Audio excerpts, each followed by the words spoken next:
బియ్యం పిండి ఎన్నో మంచి గుణాలున్న బియ్యం పిండి చర్మానికే కాదండి, జుట్టుకు కూడా చాలా బాగా యూజ్ అవుతుంది. అది ఎలా అంటే, ఒక ఎగ్ తీసుకొని, సో అలాగే కొద్దిగా బియ్యం పిండి ఒక చిన్న బౌల్లో తీసుకొని ఎగ్ కూడా అందులో వేసేసుకొని బాగా మిక్స్ చేయాలి. ఎంత బాగా మిక్స్ చేయాలి అంటే, చిన్న చిన్న ఉండలు కూడా కట్టకుండా ఒక మంచి పేస్ట్ టైప్ అయ్యేటట్టు మిక్స్ చేసుకోవాలన్నమాట. ఇక్కడ చూస్తున్నారు కదా, ఇలా ఇలా అయిపోవాలి మొత్తం క్రీమీ విత్ పేస్ట్.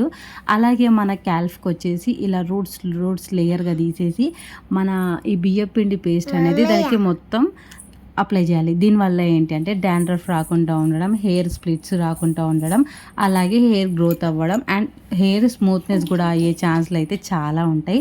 అన్నిటికన్నా ఎక్కువగా ఏంటి అంటే, హెయిర్ అయితే తప్పకుండా గ్రోత్ అవుతుంది చాలా న్యాచురల్గా. సో చూస్తారు కదా, నన్ను చాలామంది అడిగారు, మీరు మీ న్యాచురల్ సీక్రెట్గా అసలు ఏది యూస్ చేస్తారని. నేనైతే కెమికల్ అయితే ఏది యూస్ చేయను, వీలైనంత వరకు అన్నీ హోమ్ మేడ్ అన్నమాట.